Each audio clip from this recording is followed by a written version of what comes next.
আমাদের লাইফে রিলেশনের ইম্পর্টেন্স অনেক বেশি, তাই চলুন রিলেশন এটিকেট নিয়ে এবার জেনে নিই আমাদের এক্সপার্ট টিপস। শিশুর নিরাপত্তা একসময় ছিল যখন আমরা ভাবতাম যে বাচ্চাটা শিশুটা যাতে আগুনের কাছে না যায়, খাট থেকে পড়ে না যায়, পুকুরের পাড়ে গেলে পানিতে পড়ে না যায়। এগুলো তো আছেই আমাদের দৈনন্দিন জীবনে এবং এটা সবাই সর্বজন স্বীকৃত। কিন্তু এখন আমরা মিডিয়ার কারণে বেশি বেশি করে জানি যে শিশুরা অনেকভাবেই নিরাপদ নয়।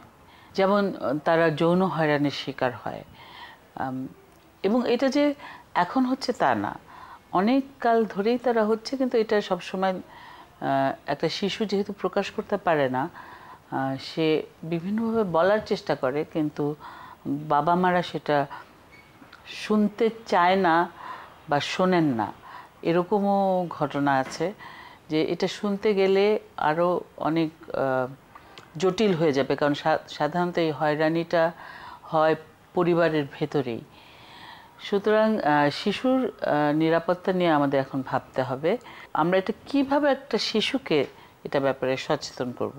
তাকে দুটো জিনিস শেখাতে হবে, দু তিনটা জিনিস শেখাতে হবে, যে একটা ভালো স্পর্শ কী আর একটা মন্দ স্পর্শ কী। এই জিনিসগুলো বোঝানোটা খুব জরুরি। এবং সবসময় শিশু মানেই হচ্ছে কেউ এসে একটু গাল টিপা আদর করে দিল, একটা চুমা দিল, এটা এটা আমরা ধরে নিতে পারি না যে এটা এটা সে একজন করবেই তাকে। তো নানাভাবে আমরা শিশুকে শেখাতে পারি যে কিভাবে একটা বড় একটা যে মানুষ তাকেও কিভাবে বলা যায় না, এরকম করে আমরা শিশুকে নিরাপদ রাখতে পারি।